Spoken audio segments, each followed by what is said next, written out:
Constable to commissioner. ಜಿಲ್ಲಾಧಿಕಾರಿ post ಸಿಕ್ಕಂಗೆ ನನಗೆ ಖುಷಿ ಆಗಿಬಿಟ್ಟಿತ್ತು. ಪೊಲೀಸ್ ಕಾನ್ಸ್ಟೇಬಲ್ ಆದ ತಕ್ಷಣ. ಎಷ್ಟು ಸಂಬಳ ಬರ್ತಿತ್ತು ಅವಾಗ? ಫಸ್ಟ್ ಸ್ಯಾಲ್ರಿ 300 ರೂಪೀಸ್ ಒನ್ ಮಂತ್ಗೆ. ಇಂಟೆಲಿಜೆನ್ಸ್ ಬ್ಯೂರೋಗೆ ಆಯ್ಕೆ ಹೆಂಗಾಗುತ್ತೆ ಅಂತ ಅವಾಗ 2 ಟೈಪ್ ಇತ್ತು. ಒಂದು ಕ್ಯಾಂಪಸ್ ಇಂಟರ್ವ್ಯೂಸ್ ಅಂತ ಬರ್ತದೆ, ಇನ್ನೊಂದು ಟೈಪು ಸೆಂಟ್ರಲ್ ಗೌರ್ಮೆಂಟ್ದಿಂದ ಕಾಲ್ ಆಗುತ್ತೆ. ನಮ್ಮ ಹಿನ್ನೆಲೆ ಅದು ಎಲ್ಲ ತಿಳ್ಕೊಂಡು ಸೆಲೆಕ್ಷನ್ ಮಾಡ್ತಾರೆ. KS ಎಕ್ಸಾಮ್ ಸರಿ ಮಾಡಲ್ಲ ಅನ್ನೋ ಟೀಕೆಗಳನ್ನು ನೋಡ್ತೀವಿ. ನಿಯತ್ತಿಂದ ಓದಿ ಹೋಗೋರಿಗೆ ತುಂಬ ಕಷ್ಟ ಇದೆ. ಆ ಸಣ್ಣ ಪುಟ್ಟ ಆಡಳಿತಾತ್ಮಕ ತೊಡಕುಗಳಿಂದ ಬೇಗ ಆಗೋದಿಲ್ಲ, ಅದು ನಾವು ಒಪ್ಕೋತೀವಿ. ಒಂದೇ ಅಟೆಂಪ್ಟಿಗೆ ಕ್ಲಿಯರ್ ಮಾಡುವಂಥ ಎಕ್ಸಾಮ್ಸು ಹೌದು ಅಲ್ಲ ಎರಡೂ ಇದೆ. ಪ್ರಿಲಿಮ್ಸ್ಗೆ ಹೇಗೆ ತಯಾರಿ, ಮೇನ್ಸ್ಗೆ ಹೇಗೆ ತಯಾರಿ? ತಮಗೆ ಏನು ಇಂಟ್ರೆಸ್ಟ್ ಇದ್ದಿರ್ತದಲ್ಲ ಆ ಸಬ್ಜೆಕ್ಟ್ಗಳ ಮೇಲೇ ಜಾಸ್ತಿ ಫೋಕಸ್ ಮಾಡ್ತಾರೆ. That is wrong actually totally. ಸರ್ಕಾರಿ ಜಾಬ್ ತಗೋಬೇಕು ಅಂತ ಹೇಳಿ ತುಂಬ ವರ್ಷಗಳ ಪ್ರಯತ್ನ ಪಡ್ತಾರೆ. ಅದರಲ್ಲಿ ಸಕ್ಸಸ್ ಸಿಗೋದು 1% 2% ಜನಕ್ಕೆ ಮಾತ್ರ. ಸಕ್ಸಸ್ ಸಿಗಲ್ದವ್ರಿಗೆ ಈಗ ಸಿಕ್ಕಾಪಟ್ಟೆ ಅಪಾರ್ಚುನಿಟಿ. ಏನೇನು ಆಪ್ಷನ್ ಯೋಚನೆ ಮಾಡ್ಬೋದು? ಗೌರ್ಮೆಂಟ್ ಜಾಬ್ ಆಗಿಲ್ಲಪ್ಪ, 4 ವರ್ಷ ಆಯಿತು, ಅವಾಗ ಪ್ಲ್ಯಾನ್ ಬಿ ಥಿಂಕ್ ಮಾಡೋದು ಒಳ್ಳೆಯದು. ನಮಸ್ಕಾರ ಸ್ನೇಹಿತರೆ, mastmaga.comಗೆ ಸ್ವಾಗತ. ನಾನು ಅಮರ್ ಪ್ರಸಾದ್. ನಮ್ಮ ಜೊತೆಗೆ ಇವತ್ತು ಕರ್ನಾಟಕದ ಸ್ಪರ್ಧಾಲೋಕದಲ್ಲಿ ತುಂಬ ಹೆಸರು ಮಾಡಿರೋ ಅಶೋಕ್ ಮಿರ್ಜಿ ಅವರು ಪಾಡ್ಕಾಸ್ಟ್ನಲ್ಲಿದ್ದಾರೆ. ಇವರು ಬೆಳಗಾವಿ ಜಿಲ್ಲೆಯ ಅಥಣಿ ತಾಲೂಕಿನ ಐಗಳಿಯವರು. ಸ್ನೇಹಿತರೆ, ಇವರ ಜರ್ನಿ ಇದೆಯಲ್ಲ, ಪ್ರತಿಯೊಬ್ಬ ವ್ಯಕ್ತಿಗೆ ಅಥವಾ ಪ್ರತಿಯೊಬ್ಬ ಸ್ಪರ್ಧಾತ್ಮಕ ಪರೀಕ್ಷೆಗಳ ಆಕಾಂಕ್ಷೆಗೆ ಮೋಟಿವೇಶನ್ ಆಗಬಹುದು. ಹಾಗಾಗಿ ನಾವು ಬಹಳ ಒತ್ತಾಯ ಮಾಡಿ ಇವ್ರನ್ನ ಕರೆಸಿ ಇವತ್ತು ನಿಮ್ಮ ಮುಂದೆ ಕೂರಿಸ್ಕೊಂಡಿದ್ದೇವೆ. ಇವರ ಕಿರು ಪರಿಚಯವನ್ನು ನಾವು ನಿಮಗೆ ನೀಡಿಬಿಡ್ತೀವಿ ಸ್ನೇಹಿತರೆ. ಆವಾಗ ನಿಮಗೆ ಗೊತ್ತಾಗುತ್ತೆ ಈ ಪಾಡ್ಕಾಸ್ಟ್ನ ಮಹತ್ವ ಏನು, ಇವರಿಂದ ನಾವು ಯಾವ ರೀತಿ ಮೋಟಿವೇಶನ್ ಪಡ್ಕೋಬೋದು. ಅದು ಜನರಲ್ ಪಬ್ಲಿಕ್ ಆಗಿರ್ಬೋದು ಅಥವಾ ಸ್ಪರ್ಧಾತ್ಮಕ ಪರೀಕ್ಷೆಗಳಿಗೆ ಓದ್ತಿರೋರಾಗಿರ್ಬೋದು, ಯಾವ ರೀತಿ ಮೋಟಿವೇಶನ್ ಪಡ್ಕೊಳ್ಳಬಹುದು ಅನ್ನೋದು ನಿಮಗೆ ಗೊತ್ತಾಗುತ್ತೆ. ಇವರು ಪೊಲೀಸ್ ಕಾನ್ಸ್ಟೇಬಲ್ ಆಗಿ ತಮ್ಮ ವೃತ್ತಿ ಜೀವನವನ್ನು ಶುರು ಮಾಡಿ 8 ವರ್ಷ ಪೊಲೀಸ್ ಕಾನ್ಸ್ಟೇಬಲ್ ಆಗಿರ್ತಾರೆ. ಪೊಲೀಸ್ ಡಿಪಾರ್ಟ್ಮೆಂಟ್ನಲ್ಲಿ ಸ್ಟಾರ್ಟಿಂಗ್ ಲೆವೆಲ್, ಅದು ಎಂಟ್ರಿ ಲೆವೆಲ್, ಅತ್ಯಂತ ಕೆಳಮಟ್ಟದ ಒಂದು ಆರಂಭಿಕ ಹಂತದ ಆ ಹೈರಾರ್ಕಿಯಲ್ಲಿ ಮೊದಲ ಹೆಜ್ಜೆ ಅಲ್ವಾ ಅದು. ಅಲ್ಲಿ 8 ವರ್ಷ ಕೆಲಸ ಮಾಡಿರ್ತಾರೆ. ಅದಾದಮೇಲೆ ಆ ಟೈಮ್ನಲ್ಲಿ ಅವರು ಜೂನಿಯರ್ ಇಂಟೆಲಿಜೆನ್ಸ್ ಆಫೀಸರ್ ಆಗಿ 2 ವರ್ಷ ಕೆಲಸ ಮಾಡಿರ್ತಾರೆ. ನೆಕ್ಸ್ಟ್ PDO ಎಕ್ಸಾಮ್ನಲ್ಲಿ ಅವರು ಪಾಸಾಗಿ ಇನ್ನೊಂದು ಸ್ಟೆಪ್ ಮೇಲಕ್ಕೆ ಕಾಲಿಡ್ತಾರೆ. ಅಲ್ಲೂ 3 ವರ್ಷ ಅವರು ಕೆಲಸ ಮಾಡ್ತಾರೆ. ಅದಾದಮೇಲೆ ಸ್ನೇಹಿತರೆ KS ಆಫೀಸರ್ ಆಗಿ ಅವರು ದೊಡ್ಡ ಜಂಪನ್ನು ತಗೊಳ್ತಾರೆ ತಮ್ಮ ಕರಿಯರ್ನಲ್ಲಿ. ಈಗ 5 ವರ್ಷಗಳಿಂದ ಕಮರ್ಷಿಯಲ್ ಟ್ಯಾಕ್ಸ್ ಆಫೀಸರ್ ಆಗಿ, KS ಆಫೀಸರ್ ಆಗಿ, ಅಸಿಸ್ಟೆಂಟ್ ಕಮಿಷನರ್ ಆಗಿ ಇವರು ಕೆಲಸ ಮಾಡ್ತಿದ್ದಾರೆ. ಇವರಿಗೆ ಸಾಕಷ್ಟು ಮೆಡಲ್ಸ್ ಬಂದಿದೆ. ಸರ್, ಮೊದಲಿಗೆ ನಿಮಗೆ ಕಾರ್ಯಕ್ರಮಕ್ಕೆ ಸ್ವಾಗತ. ಥ್ಯಾಂಕ್ ಯು ಸೋ ಮಚ್ ನಮ್ಮ ಆಹ್ವಾನವನ್ನು ಮನ್ನಿಸಿ ಬಂದಿದ್ದಕ್ಕೆ. ಎಲ್ಲ mastmaga.comನ ಒಂದು ತಂಡಕ್ಕೆ ಮತ್ತು ತಮಗೆ, ಅದೇ ರೀತಿ ವೀಕ್ಷಕರಿಗೆ ನನ್ನ ನಮಸ್ಕಾರಗಳು. ನಾನು ನಿಮ್ಮ ಇಂಟ್ರೊಡಕ್ಷನ್ ಕೊಡಬೇಕಾದ್ರೆ ಹೇಳಿದೆ, ಕಾನ್ಸ್ಟೇಬಲ್ ಟು ಕಮಿಷನರ್ ಈ ಜರ್ನಿ ಹೇಗೆ ಸಾಧ್ಯ ಆಯಿತು, ಆ ರೀತಿ ವಿಲ್ ಪವರ್ ತೊಗೊಂಬರೋದೆಲ್ಲಿಂದ, ನಿಮ್ಮ ಬಗ್ಗೆ ನಿಮ್ಮ ಲೈಫ್ನ ಜರ್ನಿಯನ್ನು ಬ್ರೀಫಾಗಿ ನಮಗೆ ಪರಿಚಯ ಮಾಡಿಸೋದಾದ್ರೆ ಮೊದಲಿಗೆ ತಾವು ಹೇಳಿದ ನಿಮ್ಮ ಬಾಲ್ಯದಿಂದ. ಓಕೆ, ನಾನು ಕಾನ್ಸ್ಟೇಬಲ್ದಿಂದ ಅಸಿಸ್ಟೆಂಟ್ ಕಮಿಷನರ್ ಅಲ್ಲ, ಅಸಿಸ್ಟೆಂಟ್ ಕಮಿಷನರ್ ಹುದ್ದೆವರೆಗೂ ನಾನು ಬಂದಿದ್ದೇನೆ. ಆ್ಯಕ್ಚುಲಿ ನಂದು ಬಾಲ್ಯದ ಪರಿಚಯ ಅಂದರೆ, ನಮ್ಮದು ಹಳ್ಳಿ ಜೀವನ. ಅಥಣಿ ತಾಲೂಕಿನ ಐಗಳಿ ಅನ್ನುವಂಥ ಗ್ರಾಮದಲ್ಲಿ. ಹಳ್ಳಿ ಅಂದರೆ ಆಗಿನ ಕಾಲಿನ ಹಳ್ಳಿ ಅಂದರೆ ಒಂಥರ ಬೇರೆ, ಅದು ಆಟದ ಒಂದು ಕೂಟ. ಅಂದರೆ ಅಲ್ಲಿ ಯಾವಾಗಲೂ ಆಟ ಆಡೋದು, ಗೋಲಿ ಆಡೋದು, ಕಬಡ್ಡಿ ಆಡೋದು, ಬುಗುರಿ ಆಡೋದು, ಚಿನ್ನಿದಾಂಡು ಆಡೋದು, ಇದೆಲ್ಲ ಒಂಥರ. ಇದು ಓದುವುದಕ್ಕಿಂತಲೂ ಇದ್ರ ಮೇಲೇ ಜಾಸ್ತಿ ಗಮನ ಮಕ್ಕಳಿಗೆ. ಅದರಲ್ಲಿ ನಾನು ಒಬ್ಬನು ಅದೇ ಥರನೇ ಇದ್ದೆ. ನನಗೆ ಆ್ಯಕ್ಚುಲಿ ರಿಯಲ್ ಆಗಿ ಸ್ಕೂಲಿಗೆ ಹೋಗಬೇಕು ಅಂತ ಸ್ಟಾರ್ಟ್ ಮಾಡಿದ್ದೆ ನಾನು 4th ಸ್ಟ್ಯಾಂಡರ್ಡ್ಗೆ. ಅಲ್ಲಿವರೆಗೂ ಇದು ಆಟ ಆಡೋದು ಈ ಥರನೇ ಇದ್ದೀವಿ. ಅಲ್ಲಿಂದ ನಂದು ಸ್ಟಾರ್ಟ್ ಆಯಿತು. ಆ್ಯಕ್ಚುಲಿ ಬಡತನ ಇರೋದರಿಂದ ನಾನೇನು ಮಾಡಿದೆ, SSLC ಮುಗಿದ ತಕ್ಷಣ SLC ನಾನು ಅಲ್ಲೇ ಸರ್ಕಾರಿ ಕನ್ನಡ ಗಂಡು ಮಕ್ಕಳ ಶಾಲೆಯಲ್ಲಿ ನನ್ನ ಪ್ರೈಮರಿ ಸ್ಕೂಲ್ ಸ್ಟಾರ್ಟ್ ಆಯಿತು. SLC ಮುಗಿದ ತಕ್ಷಣ ನಾನೇನು ಮಾಡಿದ್ನಿ ಅಂದರೆ, ಆರ್ಥಿಕವಾಗಿ ಸ್ವತಂತ್ರ ಆಗೋಣ ಅನ್ನೋ ಕಾನ್ಸೆಪ್ಟ್ ಅವಾಗ ಬಂದುಬಿಡ್ತು. ನಾನು ಇನ್ನೇನು ಬಸ್ ಕಂಡಕ್ಟರ್ ಆಗಬೇಕು ಅನ್ನುವಂಥ ಅಥವಾ ಡ್ರೈವರ್ ಆಗಬೇಕು ಅನ್ನುವಂಥ ಮಹದಾಸೆ ನನಗೆ. ಅಂದರೆ ನಮ್ಮ ಊರಲ್ಲಿ ಒಂದು 7 ಜನ ಬಸ್ ಕಂಡಕ್ಟರ್ ಆಗಿದ್ರು, ನಾನು ಡ್ರೈವರ್ ಆಗೋಣ ಅಂತ ಒಂದು ಆಸೆ ಅಷ್ಟೇ ಇತ್ತು ನನಗೆ. ಅದೇ ದೊಡ್ಡ ಆಸೆ, ಅದೇ ನನಗೆ ಒಂದು ಫಸ್ಟ್ ಗೋಲು. ಆಮೇಲೆ ಜಿಲ್ಲಾಧಿಕಾರಿಗಳ ಹುದ್ದೆ ಸಿಕ್ಕ ಹಾಗೆ ಅದು ನನಗೆ. ಡ್ರೈವರ್ ಆದ್ದೆ ಅಂದ್ರೆ ಸಾಕಪ್ಪ, ಲೈಫ್ ಸೆಟ್ಲ್ ಅಂತ. ಅವಾಗ ಏನು ಮಾಡಿದೆ, ನಾನು ಈ 407 ಟೆಂಪೋ ಅಂತ ಬರ್ತಲ್ಲ, ಹೌದು, ಅಲ್ಲಿ ಕ್ಲೀನರ್ ಆಗಿ ಕಲಿಬೋದು ಅಂತ. ಅಂದ್ರೆ ಅಟ್ಲೀಸ್ಟ್ ನನಗೊಂದು ಅದು ಡ್ರೈವಿಂಗ್ ಕಲೀಲಕ್ಕದು ಅವಕಾಶ ಆಗ್ತದೆ ಅಂತ. ಹನುಮಂತ್ ಮಾಳಿ ಅನ್ನೋರು ಒಬ್ಬರು ಡ್ರೈವರು, ಅವ್ರ ಕೈಲಿ ನಾನು ಕ್ಲೀನರ್ ಆಗಿ ಸ್ಟಾರ್ಟ್ ಮಾಡ್ತೀನಿ ಜರ್ನಿಯನ್ನು. ಜಸ್ಟ್ SLC ಮುಗಿದ ತಕ್ಷಣ ಸ್ಟಾರ್ಟ್ ಮಾಡಿದೆ. ಅದಾದ ನಂತರ PUC ಆ್ಯಕ್ಚುಲಿ ನನಗೆ ಮ್ಯಾಥ್ಸ್ ಚೆನ್ನಾಗಿತ್ತು, ಸೈನ್ಸು ಅಡ್ಮಿಷನ್ ಸಿಕ್ಕಿತ್ತು. ಆದರೆ ಬೇಡ ಅಂಥೇಳಿ ಮತ್ತೆ ನಾನು ಆರ್ಟ್ಸ್ ತೊಗೊಂಡೆ. ಇದೆಲ್ಲ ಆರ್ಥಿಕವಾಗಿ ಅದು ನಮ್ಮಂಥವ್ರಿಗೆಲ್ಲನೂ ಉದ್ದೇಶ ಇಟ್ಕೊಂಡು ನಾನು ಆರ್ಟ್ಸ್ ತೊಗೊಂಡೆ. ಆಮೇಲೆ ನನಗೆ ಗೊತ್ತಿತ್ತು ಇನ್ನೇನು ಜಾಬ್ ಮಾಡ್ಕೋತಾನೆ ಕಲಿಬೇಕು ನನ್ನ ಜೀವನ ಅಂತ. ಕೆಲಸ ಮಾಡ್ತಾನೆ ಮಾಡಿದ್ರೆ ಆಮೇಲೆ ಅಲ್ಲಿ STD ಬೂತಲ್ಲಿ ನಾನು ಎವ್ರಿ ಡೇ ಒಂದು 6 hours ಕೆಲಸ ಮಾಡಕ್ಕೆ ಸ್ಟಾರ್ಟ್ ಮಾಡಿದೆ. ಪುರಾಣಿಕ STD ಬೂತ್ ಅಂತ ಅಥಣಿಯಲ್ಲಿ ನಮ್ಮ ಕಾಲೇಜ್ ಹತ್ರ. ಅದೇ ರೀತಿ ಇನ್ನೊಂದು ಜಾಬ್ ಮಾಡಕ್ಕೆ ಸ್ಟಾರ್ಟ್ ಮಾಡಿದೆ. ಈ TV ರಿಪೇರಿ ಮಾಡ್ತಾರಲ್ಲ, ಅದು ಭಗವಾನ್ ಅಂತೇಳಿ ಒಂದು ಎಲೆಕ್ಟ್ರಿಕ್ ಶಾಪಲ್ಲಿ, ಅದನ್ನು ಸ್ಟಾರ್ಟ್ ಮಾಡಿದೆ. ಹಂಗೆ ಮಾಡ್ತಾ ಮಾಡ್ತಾ PUC ಮುಗೀತು. PUC ಮುಗಿದ ತಕ್ಷಣ ನಾನು BA ಫಸ್ಟ್ಗೆ ಅಡ್ಮಿಷನ್ ತೊಗೊಂಡಿದ್ದೆ. ಅಂದರೆ ಮಧ್ಯಾಹ್ನ ಮೇಲೆ ವರ್ಕ್ ಮಾಡಕ್ಕೆ ಹೋಗ್ತಿದ್ದೆ. ಮಧ್ಯಾಹ್ನ ಮೇಲೆ 12 o'clock ಕಾಲೇಜ್ ಮುಗೀತಿತ್ತು. ಆಫ್ಟರ್ ದ್ಯಾಟ್ ನಾನು ನೈಟ್ 8 o'clock ತನಕ ಕೆಲಸ ಮಾಡ್ತಿದ್ದೆ ಅಥಣಿಯಲ್ಲಿ. ಎಷ್ಟು ಸಂಬಳ ಬರ್ತಿತ್ತು ಅವಾಗ? ಅದು ಹೇಳಿದರೆ ಒಂಥರ ಈಗಿನ ಜನ್ರೇಷನ್ಗೆ. ನನಗೆ ಫಸ್ಟ್ ಸ್ಯಾಲ್ರಿ 300 rupees 1 monthಗೆ, 300. ಆಮೇಲೆ STD ಬೂತ್ದಲ್ಲಿ ಏನು ಸ್ಟಾರ್ಟ್ ಮಾಡಿನಲ್ಲ ಅವಾಗ ಒಂದು 600 ಕೊಡ್ತಿದ್ರು ಅವಾಗ. ಇಷ್ಟು 600 ಪರ್ ಮಂತ್. ಲಾರಿಯಲ್ಲಿ ಕೆಲಸ ಮಾಡ್ತಿದ್ದಾಗ ಪರ್ ಡೇ ಅಲ್ಲಿ ನನಗೆ ಆ್ಯಕ್ಚುಲಿ ಡ್ರೈವಿಂಗ್ ಬೇಕಂತೇಳಿ ಅದು ಎಷ್ಟು ಕೊಟ್ಟೆ. ಕಲಿಬೇಕು ಅಷ್ಟೇ, ಕಲಿಬೇಕು ಅಂತ ಕಲಿಬೇಕು ಅನ್ನೋ ಉದ್ದೇಶ ಇಟ್ಕೊಂಡು ಸ್ಟಾರ್ಟ್ ಮಾಡಿದ್ದು. ಇದಾದ ನಂತರ ನಾನು BA 1 ಇದ್ದಲ್ಲಿ ನಾನು ಏನು ಮಾಡಿದೆ, ಪ್ರಿಂಟಿಂಗ್ ಪ್ರೆಸ್ದಲ್ಲಿ ವಿಜಯಲಕ್ಷ್ಮಿ ಪ್ರಿಂಟಿಂಗ್ ಪ್ರೆಸ್ ಹಾರುಗೆರೆ ಅಂತಿದೆ, ಅಲ್ಲಿ ನಮ್ಮ ಬ್ರದರ್ DTP ಆಪರೇಟರ್ ಇದ್ರು. ನಾನು DTP ಕಲಿಯೋಣ ಅಂತ. ಅದು ಒಂದು ನನಗೆ ಎಲ್ಲೋ ಹೆಲ್ಪ್ ಆಯಿತು, ಈ ಬುಕ್ಸು ಅದು ಇದು ಒಂದು ಅಂತ ಕಾನ್ಸೆಪ್ಟಿಗೆ. DTP ಕಲಿತೆ, ಸ್ಕ್ರೀನ್ ಪ್ರಿಂಟಿಂಗು ಮಾಡಿದೆ ಅಲ್ಲಿ. ಅಂದ್ರೆ ಓನ್ ಬಿಸ್ನೆಸ್ ಸ್ಟಾರ್ಟ್ ಮಾಡಿದ್ದೆ. ಅದು ಮಾಡಿದಾಗ ಏನಾಯ್ತು ಅಂದರೆ BA ಫಸ್ಟ್ ಇದ್ದಾಗ ಪೊಲೀಸ್ ಪೊಲೀಸ್ ಕಾನ್ಸ್ಟೇಬಲ್. ಅಂದರೆ ನಾನು ಮುಗಿದ ತಕ್ಷಣ ಫಸ್ಟ್ ಜಾಬ್ ಪೊಲೀಸ್ ಕಾನ್ಸ್ಟೇಬಲ್ ಕಾಲ್ಫಾರ್ಮ್ ಆಯಿತು. ಅಪ್ಲೈ ಮಾಡಿದೆ, ಸೆಲೆಕ್ಷನ್ ಆಗಿಬಿಟ್ಟೆ. ಇದು ನಂದು ಬಾಲ್ಯದಿಂದ ಫಸ್ಟ್ ಜಾಬ್ ತನ ಜರ್ನಿ. ಓಕೆ ಪೊಲೀಸ್ ಕಾನ್ಸ್ಟೇಬಲ್ ಆಗಿ 8 ವರ್ಷ ನೀವು ಕೆಲಸ ಮಾಡಿದ್ರಿ. ಅಲ್ಲೂ ಕೂಡ ಒಳ್ಳೆ ಹೆಸರು ತಗೊಂಡ್ರಿ. ಇಂಟೆಲಿಜೆನ್ಸ್ ಅಲ್ಲೂ ಕೂಡ ಕೆಲಸ ಮಾಡೋ ಅವಕಾಶ ಸಿಕ್ತಲ್ವಾ? ಕೇಂದ್ರ ಗುಪ್ತಚರ ಇಲಾಖೆಯಲ್ಲಿ. ನಂತರ ಅಲ್ಲಿ ಅಂದ್ರೆ ಸೆಂಟ್ರಲ್ಗೆ ಶಿಫ್ಟ್ ಆದೆ, ಅಲ್ಲಿ ಸಿಕ್ತು. ಅವಾಗ ಆ ಪೊಲೀಸ್ ಕಾನ್ಸ್ಟೇಬಲ್ ಆಗಿದ್ದ ಅವಧಿಯಲ್ಲಿ ಮೊದಲಿಂದಲೂ ಕೂಡ ಸ್ಟಾರ್ಟಿಂಗಿಂದನೂ ನೆಕ್ಸ್ಟ್ ಲೆವೆಲ್ಗೆ ಏನಾದ್ರು ಪ್ರಯತ್ನ ಪಡಬೇಕು ಅನ್ನೋದಿತ್ತ, ಅಥವಾ ಮಧ್ಯದಲ್ಲಿ 4 ವರ್ಷ ಕಳೆದ್ಮೇಲೆ 6 ವರ್ಷ ಕಳೆದ್ಮೇಲೆ ಅವಾಗ ಟ್ರಿಗರ್ ಆಯ್ತಾ, ಹೇಗೆ? ಸ್ಟಾರ್ಟಿಂಗ್ ಏನಿದ್ದಿಲ್ಲ ನನಗೆ. ನಾನು ಪೊಲೀಸ್ ಕಾನ್ಸ್ಟೇಬಲ್ ಆದಾಗ ನನಗೆ ಒಂಥರ ಯಾಕಂದ್ರೆ ಖುಷಿ ಆಗಿತ್ತು ನಿಮಗೆ. ನಾನು ಇದೆಲ್ಲ ಕೆಲಸ ಮಾಡಿ ಸಣ್ಣ ಕೆಲಸ ಮಾಡಿಸ್ತಿದ್ದೆ, ನನಗೆ ಲಾರಿ ಹತ್ತೋದೇ ದೊಡ್ಡ ಡ್ರೀಮ್ ಆಗಿತ್ತು, ನಾನು ಇಲ್ಲಿವರೆಗೆ ಬಂದೆ, ಸರ್ಕಾರಿ ಜಾಬ್ ಸಾಕು ಅನ್ಸಿತ್ತು. ಆ್ಯಕ್ಚುಲಿ ನನಗೆ ನನ್ನ ಫ್ರೆಂಡ್ಸ್ ಎಲ್ಲ ಅವಾಗ ಇಂಜಿನಿಯರಿಂಗ್ ಮಾಡ್ತಾ ಇದ್ರು. ನನಗೆ ಎಲ್ಲ ಕ್ಲಾಸ್ಮೇಟ್ಸು ಇಂಜಿನಿಯರಿಂಗು, ಒಬ್ರು ಡಾಕ್ಟರ್ ಮಾಡ್ತಾ ಇದ್ರು ನಮ್ಮ ಗಲ್ಲಿಯಲ್ಲಿರೋರೆಲ್ಲ. ಅವಾಗ ನಾನು ಹೇಳ್ತಾ ಇದ್ದೆ, ನನಗೆ ಒಳ್ಳೆ ಜಾಬ್ ಸಿಕ್ತು. ಎಷ್ಟು ಖುಷಿಯಾಗಿದ್ದೆ ಅಂದರೆ ಸಿಕ್ಕಾಪಟ್ಟೆ ಖುಷಿಯಾಗಿಬಿಟ್ಟಿದ್ದೆ. ಒಂಥರ ದೊಡ್ಡ ಪೋಸ್ಟು, ಜಿಲ್ಲಾಧಿಕಾರಿ ಪೋಸ್ಟ್ ಸಿಕ್ಕಂಗೆ ನನಗೆ ಖುಷಿಯಾಗಿಬಿಟ್ಟಿತ್ತು ಪೊಲೀಸ್ ಕಾನ್ಸ್ಟೇಬಲ್ ಆದ ತಕ್ಷಣ. ಅವಾಗ ಅಲ್ಲಿಗೆ ಸಾಕಂತ ನಾನು ಬಿಟ್ಟಿದ್ದೆ, ಏನೋ ಓದೋದು ಅದು ಇದು ಏನಿಲ್ಲ. ಆಮೇಲೆ ಒಂದು ಫೈನ್ ಡೇ ಒಂದು 3 years ಸರ್ವಿಸ್ ಆದ ತಕ್ಷಣ ಏನಾಯಿತು, ಇಲ್ಲ ಪೊಲೀಸದಲ್ಲಿ ಇದ್ಕೊಂಡೇ ನಾನು ಓದಬೇಕು ಅಂಥೇಳಿ ಸ್ಟಾರ್ಟ್ ಮಾಡಿದೆ. ಯಾರೋ ಒಬ್ರು PSI ಜೊತೆ ಸಣ್ಣ ಗಲಾಟೆಗೆ. ಅದರಿಂದ ಏನಾಯಿತು, ನಾನು PSI ಮಾಡೋಣ ಅಂತ ಅವ್ರಿಗೆ ನಾನಿಲ್ಲ, ನೀವು PSI ಇದ್ರೆ ಅಂತ ಇಷ್ಟು ದಬ್ಬಾಳಿಕೆ ಮಾಡಬೇಡಿ, ನಾನು PSI ಆಗ್ತೀನಿ ಅಂತ ಹೀಗಂತ. ಅವಾಗ ಅಂದಾಗ ನಂದೇನೋ ಡಿಗ್ರಿ ಮುಗಿದಿಲ್ವ. ಆಗ ಅನಿಸ್ತಾ ಇಲ್ಲ ಡಿಗ್ರಿ ಮಾಡೋಣ ಅಂಥೇಳಿ ನನ್ನ ಜರ್ನಿಯನ್ನು ಸ್ಟಾರ್ಟ್ ಮಾಡಿದೆ. ಡಿಗ್ರಿ ಕಂಪ್ಲೀಟ್ ಮಾಡೋಕ್ಕೆ ಡಿಗ್ರಿ ಎಕ್ಸ್ಟರ್ನಲ್ ಡಿಗ್ರಿ ತೊಗೊಂಡೆ, ಜಾಬ್ ಮಾಡ್ತಾ ಇದ್ದೆ. ಅವಾಗ ನಮ್ಮ ಹೇಮಂತ್ ನಿಂಬಾಳ್ಕರ್ ಸಾಹೇಬರು SP ಇದ್ದರು, ಅವರು ಒಂದು ಸ್ವಲ್ಪ ಹೆಲ್ಪ್ ಮಾಡಿದ್ರು ಓದಕ್ಕದು. ಹಾಗೆ ಜಾಬ್ ಮಾಡ್ತಾನೆ ನಾನು ಡಿಗ್ರಿಯನ್ನು ಕಂಪ್ಲೀಟ್ ಮಾಡಿದೆ. ಓಕೆ, ನೆಕ್ಸ್ಟ್ PDO ನಾನು ಅದಾದ ನಂತರ ಕೇಂದ್ರ ಗುಪ್ತಚರ ಇಲಾಖೆಯಲ್ಲಿ ಕೆಲಸಕ್ಕೆ ಜಾಯ್ನ್ ಆದೆ, ಸೆಂಟ್ರಲ್ ಗೌರ್ಮೆಂಟಲ್ಲಿ. ಅಲ್ಲಿ ಈ ಬುಕ್ಸ್ ಬರೆಯೋಕ್ಕೆ ಒಂದು ನಂದು ಹಾಬಿ. ಆ್ಯಕ್ಚುಲಿ ನಾನು ಡಿಗ್ರಿ ಫೈನಲ್ ಇಯರ್ ಇದ್ದಾಗೆ ಫೈನಲ್ ಇಯರಿಗೆ ಸಂಬಂಧಪಟ್ಟಂಥ ಪುಸ್ತಕ ಬರೆದಿದ್ದೆ, ಆಧುನಿಕ ಭಾರತದ ಇತಿಹಾಸ ಅಂತ. ಅಲ್ಲಿ ಅವಕಾಶ ಇದ್ದಿದ್ದಿಲ್ಲ ಗುಪ್ತಚರ ಇಲಾಖೆಯಲ್ಲಿ. ಹೀಗಾಗಿ PDO ಎಕ್ಸಾಮ್ ಕಾಲ್ ಮಾಡಿದ್ರು.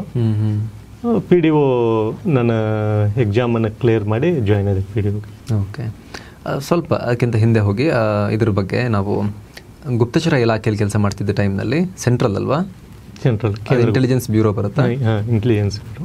ಓಕೆ, ನೇಚರ್ ಆಫ್ ವರ್ಕ್ ಸ್ವಲ್ಪ ಹೇಳಬಹುದಾಗಿರೋದನ್ನು ಹೇಳ್ಬೋದಾ? ಅಲ್ಲಿ ಏನು ಹೇಳುವಂಗಿಲ್ಲ, ಯಾಕಂದರೆ ಗುಪ್ತಚರ ಇಲಾಖೆನೇ ಅಂದರೆ ಹಾಗೆ ಇರ್ತದೆ. ನೇಚರ್ ಆಫ್ ವರ್ಕು ಚೆನ್ನಾಗಿತ್ತು, ಆ್ಯಕ್ಚುಲಿ ಜಾಬ್ ಪ್ರೊಫೈಲು ಚೆನ್ನಾಗಿತ್ತು. ಆಮೇಲೆ ಅಲ್ಲಿ ಏನಾದರೂ ದೇಶಕ್ಕೆ ಮಾಡಬೇಕಾದಂಥ ಕೆಲಸ ಜಾಸ್ತಿ ಇದೆ ಗುಪ್ತಚರ ಇಲಾಖೆಯಲ್ಲಿ. ಸುಮಾರು ಕೆಲಸಗಳನ್ನು ಮಾಡಿದೆ. ಆ್ಯಕ್ಚುಲಿ ನನಗೆ 2 ಡೆಲ್ಲಿಯಿಂದ ರಿವಾರ್ಡ್ಸ್ ಬಂದು ಒಳ್ಳೆ ಕೆಲಸ ಮಾಡಿ. ಮಿನಿಸ್ಟರ್ ಆಫ್ ಹೋಮ್ ಅಫೇರ್ಸ್ ಇಂದ ಕೂಡ. ಹೌದು. ಅಲ್ಲ, ಹೆಂಗೆ ಸೆಲೆಕ್ಟ್ ಆಗ್ತಾರೆ ಅಂತ ಅಟ್ಲೀಸ್ಟ್ ಅದನ್ನ ಹೇಳ್ಬೋದಾ? ಯಾಕಂದ್ರೆ ತುಂಬಾ ಜನ ಇರ್ತಾರಲ್ವಾ, ಇಂಟೆಲಿಜೆನ್ಸ್ ಬ್ಯೂರೋಗೆ ಆಯ್ಕೆ ಹೆಂಗಾಗತ್ತೆ ಅಂತ. ಅವಾಗ 2 ಟೈಪ್ ಇತ್ತು. ಒಂದು ಕ್ಯಾಂಪಸ್ ಇಂಟರ್ವ್ಯೂಸ್ ಅಂತ ಬರ್ತದೆ, ಓಕೆ, ಅವಾಗ ಮಾಡ್ತಿದ್ರು. ಆಮೇಲೆ ಇನ್ನೊಂದು ಟೈಪು ಈ ಸೆಂಟ್ರಲ್ ಗೌರ್ಮೆಂಟ್ದಿಂದ ಕಾಲ್ ಆಗುತ್ತೆ, SSC ದಿಂದ ಒಂದು ಕಾಲ್ ಆಗುತ್ತೆ. UPSC ಕೆಳಗಡೆ SSC ಬರ್ತಲ್ಲ, ಅದರಿಂದನೂ ಕಾಲ್ ಆಗುತ್ತೆ, UPSC ಇಂದನೂ ಕಾಲ್ ಆಗುತ್ತೆ. ಆಲ್ರೆಡಿ ವರ್ಕಲ್ಲಿ ಇದ್ದವ್ರಿಗೆ ನಿಮಗೆ ಹೋಗಕ್ಕೆ ಹೆಂಗೆ? ವರ್ಕಲ್ಲಿ ಇದ್ದವ್ರಿಗೆ ಹೋಗಕ್ಕೆ ಅಂದರೆ ಅಲ್ಲಿ ಆ್ಯಕ್ಚುಲಿ ನನಗೆ ಡೈರೆಕ್ಟ್ ಅಂತ ಹೋಗಿದ್ದೆ ನಾನು. ACIO2 ಅಂತ ಬರ್ತದೆ. ಇಲ್ಲಿ DYSP ಕೋಲ್ಕೇಡರ್ಗೆ ಕ್ಯಾಂಪಸ್ ಇಂಟರ್ವ್ಯೂ ಕರೆದಿದ್ರು. ಅವಾಗ ಸೋನೆ ನಾರಂಗ್ ಮೇಡಮ್ SP ಇದ್ರು ಬೆಳಗಾಂಗೆ. ನಾನು ಹೋಗಿ ಅಟೆಂಡ್ ಮಾಡಿದೆ ಆ್ಯಕ್ಚುಲಿ ಕ್ಯಾಂಪಸ್ ಇಂಟರ್ವ್ಯೂ. ನಂದು ಎಕ್ಸಾಮ್ ಕ್ಲಿಯರ್ ಆಯಿತು. ಆಮೇಲೆ ಇಂಟರ್ವ್ಯೂ ತನಕ ಹೋಗಿದ್ದೆ. ಅವಾಗ ಇಂಟರ್ವ್ಯೂದಲ್ಲಿ ನಂದು ಸೆಲೆಕ್ಷನ್ ಆಗಲಿಲ್ಲ, ಬಿಕಾಸ್ ಆಫ್ ನಂದು ಇಂಗ್ಲೀಷ್ ವೀಕ್ ಇತ್ತು ಸ್ವಲ್ಪ. ಆಮೇಲೆ ಎಲ್ಲ ಇಂಗ್ಲೀಷ್ದಲ್ಲೇ ಅವ್ರು ಮಾತಾಡೋದು, ಗ್ರೂಪ್ ಡಿಸ್ಕಷನ್ಸು ಇತ್ತು. ಆಮೇಲೆ ಆಗಲಿಲ್ಲ. ಆಮೇಲೆ ಮೇಡಮಿಗೆ ಬಂದು ಹೇಳಿದೆ. ಆಮೇಲೆ ಸಡನ್ನಾಗಿ ಏನು ಮಾಡಿದ್ರು ಅವರು, ಇಲ್ಲ ನೀನು ಇಂಟರ್ವ್ಯೂ ತನಕ ಬಂದಿದ್ಯಾ ಪೊಲೀಸ್ ಕಾನ್ಸ್ಟೇಬಲ್ ಆಗಿ, ನೀನು ನಮ್ಮಲ್ಲಿ ಬರ್ತೀಯಾ ಅಂತ ಕೇಳಿದರು. ನಾನು ಆಯಿತು ಅಂತ ಹೇಳಿದೆ. ಅವಾಗ ನಮ್ಮ SP ಅವ್ರಿಗೆ ಕಾಲ್ ಮಾಡಿ, ಇವರನ್ನು ನಾವು ಆನ್ ಡೆಪ್ಟೇಷನ್ ನಾವು ತೊಗೋತೀವಿ ಅಂಥೇಳಿ ನಮ್ಮ ಸೋನೆ ನಾರಂಗ್ ಮೇಡಮ್ ಅವ್ರಿಗೆ ಹೇಳಿ ನನ್ನ ಸೆಲೆಕ್ಷನ್ ಮಾಡಿದರು. ಅಂದರೆ ಅದು ಸೆಲೆಕ್ಷನ್ ಪ್ರೊಸೆಸ್ ಏನಿದೆ ಅಂದರೆ ಭಾಳ ನಮ್ಮ ಹಿನ್ನೆಲೆ ಅದು ಎಲ್ಲ ತಿಳ್ಕೊಂಡು ಸೆಲೆಕ್ಷನ್ ಮಾಡ್ತಾರೆ. ಯೂಶಲಿ ಇನ್ ಸರ್ವಿಸ್ದಲ್ಲಿ ಭಾಳ ಅವಕಾಶ ಕಡಿಮೆ. ನನಗೆ ಅದೊಂದು ಒಳ್ಳೆದು ಬಂದದ್ದು ಒಂದು ನನಗೆ ಖುಷಿ ವಿಚಾರ. ಓಕೆ. PDO ಆಗಿ ಕೂಡ ನೀವು ಒಂದಷ್ಟು ವರ್ಷ ಕೆಲಸ ಮಾಡಿದ್ಮೇಲೆ ನೆಕ್ಸ್ಟ್ ಇನ್ನೂ ಒಂದು ದೊಡ್ಡ ಜಂಪ್ ತಗೊಳ್ತೀರಲ್ವಾ, ನೀವು KS ಆಫೀಸರ್ ಆಗ್ತೀರಿ. ಅಗೇನ್ ಅಲ್ಲೂ ಕೂಡ PDO ಸಿಕ್ಕಿದಾಗ ಅಗೇನ್ ಆರಂಭದಲ್ಲಿ ಓಕೆ PDO ಅಚೀವ್ ಮಾಡಿದೆ ಅಂತ ಅನಿಸಿರುತ್ತೆ. ಅಗೇನ್ ನಿಮಗೆ ಕೆಲ ವರ್ಷಗಳಲ್ಲೇ ಇನ್ನೊಂದು ಹೆಜ್ಜೆ ಮೇಲಿಡಬೇಕು ಅಂತ ಅನಿಸಿದ್ದು, ಆಮೇಲೆ KS ಪಾಸ್ ಆಗಿದ್ದು, ಅದ್ರ ಬಗ್ಗೆ ಹೇಳೋದಾದರೆ? ನನಗೆ ಆ್ಯಕ್ಚುಲಿ PSI ಆಗಬೇಕಂತೆ ಆಸೆ ಇತ್ತು. ನಾನು PSI ಇಂಟರ್ವ್ಯೂ ತನಕ ಹೋಗಿದ್ದೆ. ಇಂಟರ್ವ್ಯೂದಲ್ಲಿ ಹಾಫ್ ಮಾರ್ಕ್ಸ್ದಿಂದ ನನಗೆ ಮಿಸ್ ಆಯಿತು. ಆವಾಗ PDO ಒಂದು ಅಲ್ಟರ್ನೇಟಿವ್ ಅಂಥೇಳಿ ಒಂದು ಇರಲಿ ಅಂಥೇಳಿ. PDO ಅಂದರೆ ಒಂದು ಸ್ಟೆಪ್ ಮೇಲೆ ಅಲ್ಲ. ಆ್ಯಕ್ಚುಲಿ ನನಗೆ PDOಕ್ಕಿಂತಲೂ ನನಗೆ KS ಆಗಬೇಕು ಅನ್ನೋದನ್ನ ಆಸೆ ಇತ್ತು. PSI ಯಾವಾಗ ಮಿಸ್ ಆಯ್ತಲ್ಲ ಅವಾಗ ಇಲ್ಲ, ನಾನು ನನ್ನ ಮೈಂಡ್ ಸೆಟ್ ಏನಿದೆ ಅಂದರೆ KS ಲೆವೆಲ್ದಾಗಿದೆ, ನಾನು ಸುಮ್ಮನೆ ಈ PSI ಟ್ರೈ ಮಾಡ್ತಾ ಇದ್ದೀನಿ ಅನ್ನುವಂಥ ಅವಾಗೇ ನನಗೆ ಗೊತ್ತಿತ್ತು. ಮೀನ್ ವೈಲ್ ನನಗೆ PDO ಸಿಕ್ತಲ್ಲ, PDO ಸಿಕ್ಕಾಗನೂ ನಾನು ಯೂಶಲಿ ಅದನ್ನೂ ಏನು ನೆಗ್ಲೆಕ್ಟ್ ಮಾಡೋಕ್ಕೆ ಬರೋದಿಲ್ಲ. ಒಂದು ಜಾಬ್ ಅಂದರೆ ಜಾಬು. PDO ಇದ್ದಾಗ ಏನಾಯ್ತು ಅಂದರೆ ನನಗೆ KS ಮೊದಲಿಂದ ಇತ್ತು. ನನಗೆ ಒಂದು ಮೊದಲಿಂದ ಅಂದರೆ ಯಾವಾಗ ನಂದು ಡಿಗ್ರಿ ಮುಗಿದ ತಕ್ಷಣ KS ಮಾಡಬೇಕು ಅಥವಾ PSI ಮಾಡಬೇಕು ಅನ್ನೋದೇ ಇತ್ತು. ನಾನು 2010ರಲ್ಲಿನೂ ಬರೆದೆ. 11ರಲ್ಲಿ ಇಂಟರ್ವ್ಯೂ ತನಕ ಹೋಗಿದ್ದೆ, 11ರ ಬ್ಯಾಚಲ್ಲಿ. ಆಮೇಲೆ 14ರ ಬ್ಯಾಚಲ್ಲಿ ಕ್ಲಿಯರ್ ಆಗಿದೆ ನಾನು. ಓಕೆ. KS ಎಕ್ಸಾಮ್ಗೆ ಹೇಗೆ ಓದಬೇಕು, ಹೇಗೆ ಪ್ರಿಪೇರ್ ಆಗಬೇಕು, ನೀವು ಹೇಗೆ ಪ್ರಿಪೇರ್ ಮಾಡಿದ್ರಿ? ಯಾಕಂದರೆ ತುಂಬ ಥರದ ಆರೋಪಗಳನ್ನು ನೋಡ್ತೀವಿ ನಾವು, ಎಕ್ಸಾಮ್ ಸರಿ ಮಾಡಲ್ಲ ಅನ್ನೋ ಟೀಕೆಗಳನ್ನು ನೋಡ್ತೀವಿ, ನಿಯತ್ತಿಂದ ಓದಿ ಹೋಗೋರಿಗೆ ತುಂಬ ಕಷ್ಟ ಇದೆ ಅನ್ನೋ ಸಿಚುವೇಶನ್ ಕೂಡ ನಾವು ಕೆಲವೊಂದು ಸಲ ನೋಡ್ತೀವಿ. ಎಷ್ಟು ಕಷ್ಟಪಟ್ಟು ಓದಿದ್ರೂ ಕೂಡ ಅಲ್ಲಿ ಇನ್ನೊಂದೇನೋ ಆಗಿಬಿಡುತ್ತೆ ಅನ್ನೋ ಸಿಚುವೇಶನ್, ಆರೋಪಗಳು ನಾವು ನೋಡ್ತಾ ಇದ್ದೀವಿ ಏನೇನಾಗಿದೆ ಇತ್ತೀಚೆಗೆ ಅಂತ. ಹಾಗಿರ್ಬೇಕಾದ್ರೆ ನಿಮ್ಮ ಮೈಂಡ್ ಸೆಟ್ ಏನಿತ್ತು ಆ ಟೈಮ್ನಲ್ಲಿ? ನೀವು ಹೇಗೆ ತಯಾರಾದ್ರಿ, ಅದನ್ನು ಹೇಗೆ ಭೇದಿಸಿ ಮುಂದಕ್ಕೆ ಹೋದ್ರಿ ನೀವು ಅಂತ? KS ಎಕ್ಸಾಮ್ಗೆ ಆ್ಯಕ್ಚುಲಿ ಬೇಗ ಕ್ವಾಲಿಫಾರ್ಮ್ ಆಗಲ್ಲ ಅನ್ನೋದೊಂದು ಮೇನ್ ಒಂದು ಇದನ್ನು ಏನೋ ಆ ಸಣ್ಣ ಪುಟ್ಟ ಆಡಳಿತಾತ್ಮಕ ತೊಡಕುಗಳಿಂದ ಬೇಗ ಆಗೋದಿಲ್ಲ, ಅದು ನಾವು ಒಪ್ಕೋತೀವಿ. ಆದರೆ ಇದು ಒಂದೇ ಅಟೆಂಪ್ಟಿಗೆ ಕ್ಲಿಯರ್ ಮಾಡುವಂಥ ಎಕ್ಸಾಮ್ಸು ಹೌದು ಅಲ್ಲ ಎರಡೂ ಇದು. ಸುಮಾರು ಜನ ಫಸ್ಟ್ ಅಟೆಂಪ್ಟದಲ್ಲೇ ಕ್ಲಿಯರ್ ಆಗ್ತಾರೆ. ಐ ಥಿಂಕ್ ಒಂದು ಎವರೇಜ್ ತೊಗೊಂಡ್ರೆ ಒಂದು 30% ಜನ ಫಸ್ಟ್ ಅಟೆಂಪ್ಟದಲ್ಲೇ ಕ್ಲಿಯರ್ ಆಗ್ತಾರೆ. ಒಂದು ಅಟೆಂಪ್ಟದಲ್ಲೇ ಕ್ಲಿಯರ್ ಆಗೋರು ಏನು ಮಾಡ್ತಾರೆ ಅಂದರೆ ಇವು ಯಾವ ಗಾಸಿಪ್ಗಳನ್ನು ತಲೆ ಕೆಡಿಸೋದಿಲ್ಲ. ಅವ್ರು ಏನು ಮಾಡ್ತಾರೆ, ಹಾಗೆ ಓದ್ತಾ ಇರ್ತಾರೆ. ಯಾಕಂದರೆ ಇದು ಲೆಂದಿ ಪ್ರೊಸೆಸ್ ಇದು. ಆಮೇಲೆ ಒಂದು ದಿವಸಿಗೆ ನಾನು KS ಆಗ್ತೇನೆ, ಒಂದು ದಿವಸಿಗೆ ನಾಲೆಜ್ ತಗೋತೇನೆ. ಯಾಕಂದರೆ ಪ್ರಿಲಿಮ್ಸ್ ಅಂತ ಬರುತ್ತೆ, ಮೇನ್ಸ್ ಅಂತ ಬರುತ್ತೆ, ಇಂಟರ್ವ್ಯೂ ಅನ್ನೋದು ಬರುತ್ತೆ. ಓಕೆ, ಈಗ ಅಂಕ ಇಂಟರ್ವ್ಯೂದು ಇದನ್ನೆಲ್ಲ ಬಿಡಿ ಅಷ್ಟೇ. ಪ್ರಿಲಿಮ್ಸ್ ಹಂತದಲ್ಲಿ ಏನಾಗುತ್ತೆ ಅಂದರೆ ಅದು ಬೇರೆ ಥರನೇ. ಪ್ರಿಲಿಮ್ಸ್ದಲ್ಲಿ ಏನಾಗುತ್ತೆ, ಜಸ್ಟ್ ಅವರೇ ಆಪ್ಷನ್ಸ್ ಕೊಟ್ಟಿರ್ತಾರೆ, ನಾವು ಯಾವುದಾದ್ರೂ ಒಂದು ಟಿಕ್ ಮಾಡಬೇಕು. ಮೇನ್ಸ್ದಲ್ಲಿ ಏನಾಗುತ್ತೆ, ಕಂಪ್ಲೀಟ್ಲಿ ಅನಾಲಿಸಿಸ್ ಆಗಿ ಬರೀಬೇಕಾಗ್ತದೆ, ವಿಶ್ಲೇಷಣಾತ್ಮಕವಾಗಿ ಬರೀಬೇಕಾಗುತ್ತೆ. ಆಮೇಲೆ ನಮ್ಮತನವನ್ನು ಅಲ್ಲಿ ತೋರಿಸ್ಬೇಕಾಗ್ತದೆ ಪೇಪರ್ದಲ್ಲಿ. It is not a easy, ಅಂದರೆ ಬೇಗ ಆಗುವಂಥದ್ದಲ್ಲ. ಅದಕ್ಕೆ ಏನಂದರೆ ನಾವೇನು ಮಾಡ್ತಿದ್ದೇವೆ ಅಂದರೆ, ಈ ಗಾಸಿಪ್ಗಳಿಗೆ ಮತ್ತೊಂದಕ್ಕೆ ಇದಕ್ಕೆ ಯಾವುದಕ್ಕೂ ತಲೆ ಕೆಡಿಸೋದಿಲ್ಲ. ನಮ್ಮದೇನೈತಿ 100% ನಮ್ಮದನ್ನು ಎಫರ್ಟ್ ನಾವು ಹಾಕಬೇಕು ಅನ್ನೋದು ಒಂದೇ ಕಾನ್ಸೆಪ್ಟ್. ಆಮೇಲೆ ಮೋರ್ ಓವರ್ ನಾವು ಜಾಬ್ದಲ್ಲಿ ಇರ್ತಿದ್ದೀವಲ್ಲ, ಜಾಬ್ದಲ್ಲಿ ಇರ್ತಾ ಇರೋದ್ರಿಂದ ಇವಕ್ಕೆಲ್ಲ ಟೈಮೇ ಸಿಗ್ತಿದ್ದಿಲ್ಲ. ಜಾಬ್ ಮುಗಿಸ್ಬೇಕು, ಬರಬೇಕು, ಓದಬೇಕು, ಇದು ಅಷ್ಟೇ ಇರ್ತಾ ಇರೋದ್ರಿಂದ ನಾವು ರೆಗ್ಯುಲರ್ ಟಚ್ದಲ್ಲಿ, ರೆಗ್ಯುಲರ್ ಸ್ಟಡಿದಲ್ಲಿ ನಾವು ಕಂಟಿನ್ಯೂಷನ್ ಆಗ್ತಿರ್ತೀವಿ. ಓಕೆ, ಇದರಲ್ಲೇ ಸ್ವಲ್ಪ ಡೀಪ್ ಡೈವ್ ಮಾಡೋದು ಅಂತಾದರೆ, ಎಕ್ಸಾಮ್ ಪ್ರಿಪರೇಷನಲ್ಲಿ ಪ್ರಿಲಿಮ್ಸ್ಗೆ ಹೇಗೆ ತಯಾರಿ, ಮೇನ್ಸ್ಗೆ ಹೇಗೆ ತಯಾರಿ? ಈಗ ಪ್ರಿಲಿಮ್ಸ್ದಲ್ಲಿ 2 ಪೇಪರ್ ಬರ್ತವೆ, 2 ಪೇಪರ್ಸ್ ಇದಿರ್ತವೆ, 400 ಮಾರ್ಕ್ಸ್ ಇದಿರ್ತದೆ. ಪೇಪರ್ 1 ಮತ್ತು ಪೇಪರ್ 2 ಅಂತ ಇದಿರ್ತದೆ. ಪೇಪರ್ 1ದಲ್ಲಿ ಅಲ್ಲಿ 2 ಸೆಕ್ಷನ್ಸ್ ಬರ್ತವೆ, ಸೆಕ್ಷನ್ ಎ, ಸೆಕ್ಷನ್ ಬಿ ಅಂತ. ಅಂದರೆ 100 ಕ್ವಶನ್ಸ್ಗೆ. ಸೆಕ್ಷನ್ ಎದಲ್ಲಿ ಏನು ಬರ್ತದೆ ಅಂದರೆ, ಈ ನ್ಯಾಷನಲ್ ಆ್ಯಂಡ್ ಇಂಟರ್ನ್ಯಾಷನಲ್ ಇಶ್ಯೂಸ್ ಬಗ್ಗೆ ಕೇಳ್ತಾರೆ. ಎಕ್ಸಾಂಪಲ್, ತಮ್ಮ ನ್ಯೂಸ್ ಚಾನಲ್ದಲ್ಲಿ ಅದು ನೋಡ್ತಿರ್ತೀವಿ ನಾವು. ಅಂದರೆ ಅಂಥ ಇಶ್ಯೂಸ್, ಎವ್ರಿ ಡೇ ಅಪ್ಡೇಟ್ ಆಗುವಂಥ ಇಶ್ಯೂಸ್ಗಳನ್ನ ತಾವು ಭಾಳಷ್ಟು ಡಿಸ್ಕಷನ್ ಮಾಡ್ತಾರೆ. ಅಂಥ ಇಶ್ಯೂಸ್ಗಳ ಮೇಲೇ ಕ್ವಶನ್ಸ್ ಇದಿರ್ತಾವೆ. ಅವು ಎಷ್ಟಂದರೆ 40 ಕ್ವಶನ್ಸ್ ಇದಿರ್ತವೆ. ಓಕೆ, 40 ಕ್ವಶನ್ಸ್ ಕರೆಂಟ್ ಅಫೇರ್ಸ್ದಲ್ಲಿ, ಅದು ನ್ಯಾಷನಲ್ ಆ್ಯಂಡ್ ಇಂಟರ್ನ್ಯಾಷನಲ್ದಲ್ಲಿ. ಓಕೆ, ಈ 40 ಕ್ವಶನ್ಸಿಗೆ ಏನಂದರೆ, ಎವ್ರಿ ಡೇ ನ್ಯೂಸ್ ಪೇಪರ್ ಓದಿದ್ರೆ ಸಾಕು, ಅಥವಾ ತಮ್ಮಂಥವು ಯೂಟ್ಯೂಬ್ ಚಾನಲ್ದಲ್ಲಿ ಒಳ್ಳೆಯ ವಿಚಾರಗಳಿರುವಂಥ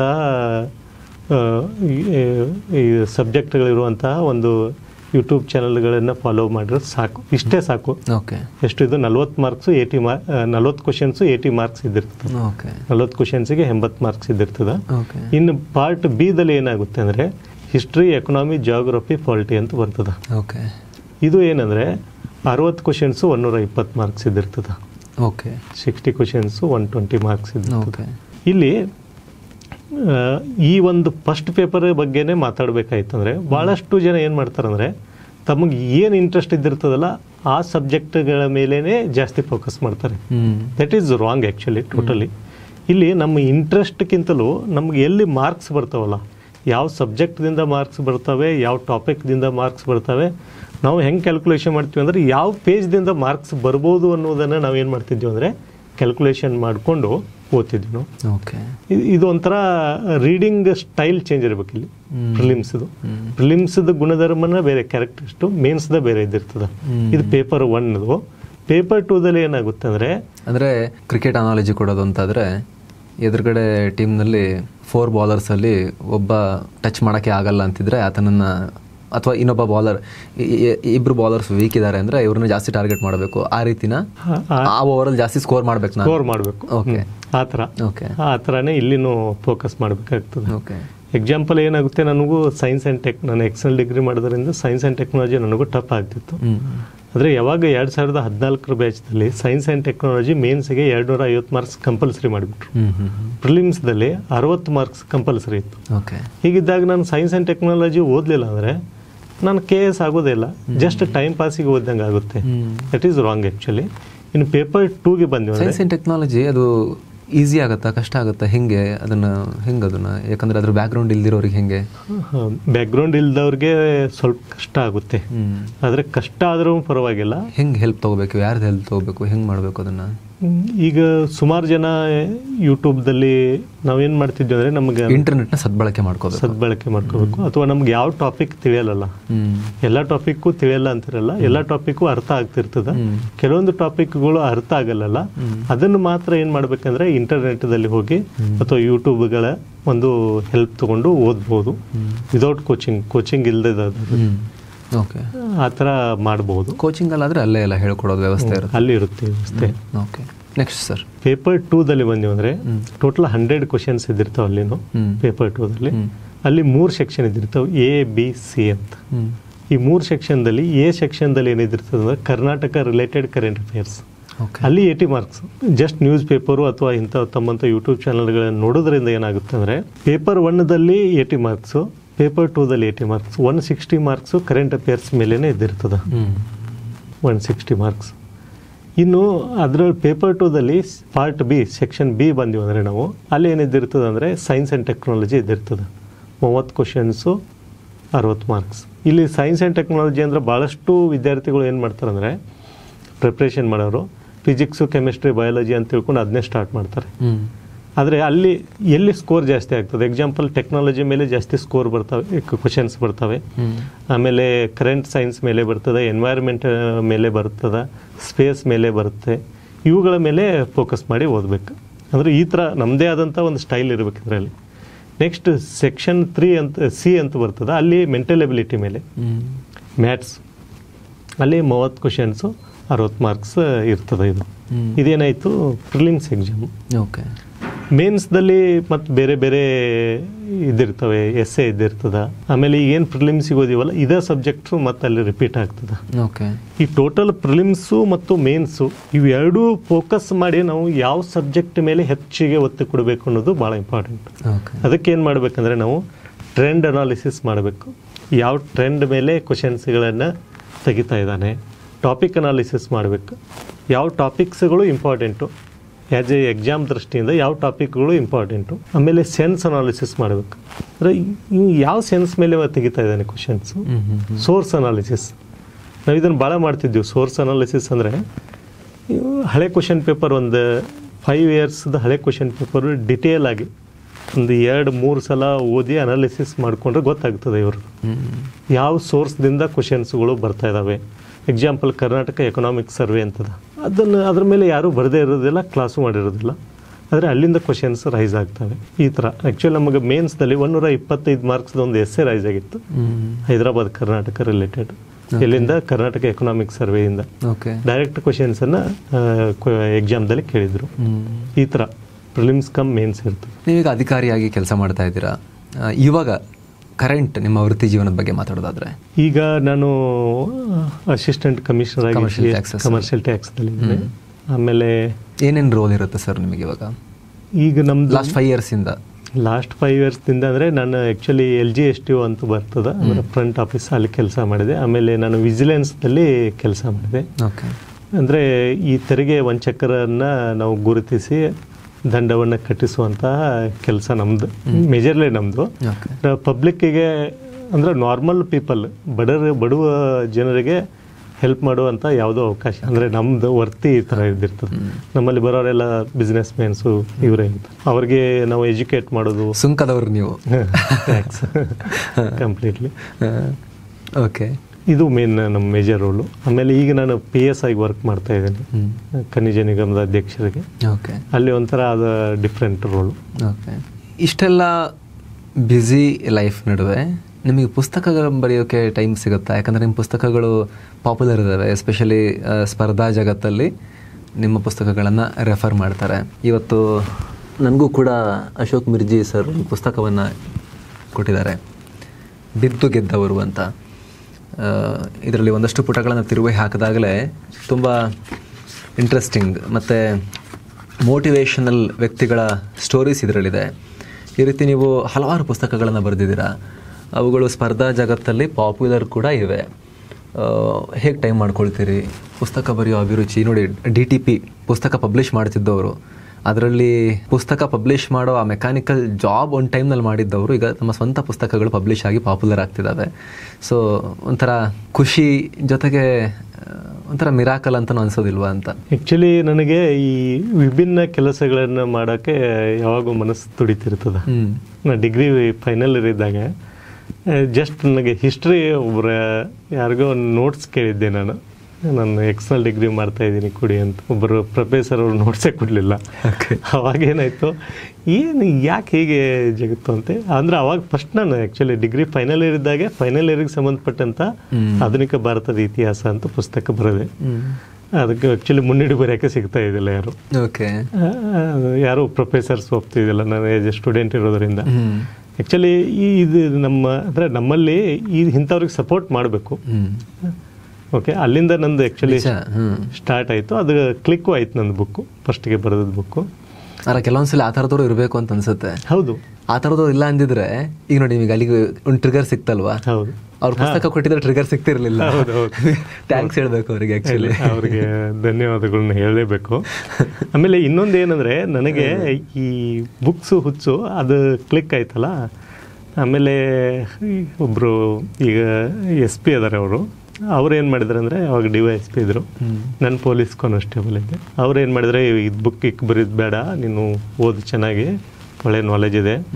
ಅವಾಗ ನಂದೇನಾಯಿತು, ಬುಕ್ಕು ಎಲ್ಲ ಪೇಪರ್ದಲ್ಲಿ ಅದು ಬಂದ್ಬಿಟ್ಟಿತ್ತು. ಓಕೆ, ಹಿಂದೂ ಪೇಪರ್ದಲ್ಲಿ ಬಂದಿತ್ತು, ಬೆಂಗಳೂರಲ್ಲಿ ಎಲ್ಲ. ಆಗ ಅವರು ಕಾಂಪಿಟೇಟಿವ್ ಎಕ್ಸಾಮ್ ಓದ್ತಿದ್ರಲ್ಲ, ಅವ್ರು ಫೋನ್ ಮಾಡಿ, ಇಲ್ಲ ನೀನು ಕಾಂಪಿಟೇಟಿವ್ ಎಕ್ಸಾಮ್ ಪ್ರಿಪೇರ್ ಮಾಡು, ನೀನು ಚೆನ್ನಾಗಿ ಇದಾಗ್ತೀಯ ಅಂತ. ಅಂದರೆ ನಾನು ಡಿಗ್ರಿ ಮುಗಿದ ತಕ್ಷಣ, ನಮ್ಮದು ಆ್ಯಕ್ಚುಲಿ ಏಮಿತ್ತು PS ಆಗಬೇಕಂತ. ನಾನು ಸ್ಟಾರ್ಟ್ ಮಾಡಿದೆ, ಬುಕ್ಸ್ ಬೇಡ ಅಂತೇಳಿ ಸ್ಟಾಪ್ ಮಾಡಿದ್ದೆ. ಮತ್ತು ನಾನು PDO ಆದಾಗ ಏನಾಯ್ತು ಅಂದರೆ, ನನಗೆ ಬುಕ್ಸ್ ಮತ್ತೆ ಬರೀನು ಅಂಥೇಳಿ ಭಾರತದ ಸಂವಿಧಾನ ಬರೆದೆ.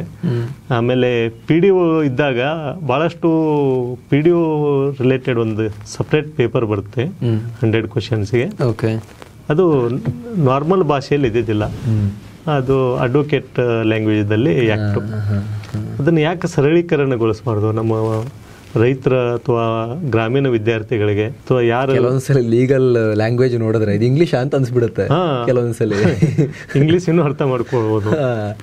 ಯಾವ ಇಂಗ್ಲಿಷ್ ಇದು, ಎಲ್ಲಿದೆ ಇದು, ಕೇಳಿಲ್ವಲ್ಲ ಈ ವರ್ಡ್ ಇದುವರೆಗೂ ಅಂತ ಅನ್ಸ್ಬಿಡುತ್ತೆ. ನನಗೆ ಒಂದು 2-3 ಸಲ ಓದಿದಾಗ ಅರ್ಥ ಆಗ್ತಿದ್ದಿಲ್ಲ, ಅದು ಪರಂತು ಅಂತ ಶಬ್ದಗಳು. ಇದನ್ನ ಸರಳೀಕರಣ ಮಾಡೋಣ ಅಂತೇಳಿ ಪ್ಲ್ಯಾನ್ ಮಾಡಿ ಬರೆದೆ.